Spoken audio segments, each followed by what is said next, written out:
I think it's changing more and more, but I think earlier on in my career, people didn't really necessarily understand performance in games. Even still, if people aren't familiar with games, they'll be like, so you're like Mario? You say like, it's a me? And I'm like, well, it's a little more complicated than that now.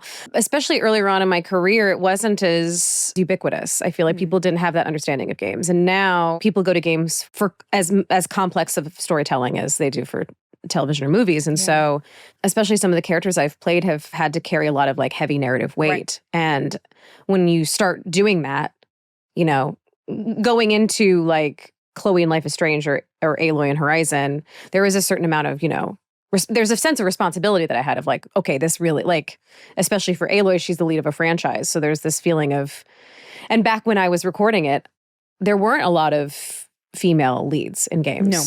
You might have the choice to play as a woman, but there were very few games that was like, there's one main character and it's a woman and you play as her. So I felt a lot of responsibility to make that character feel complex and interesting and nuanced. To put so much of myself in those characters and have people respond to them is so meaningful because it really is, you don't know. I mean, I'm sure you've had the experience too of like being in a project and you're like, I'm connecting to this and I'm giving it my all, but you have no idea how it's going to be received. Yeah.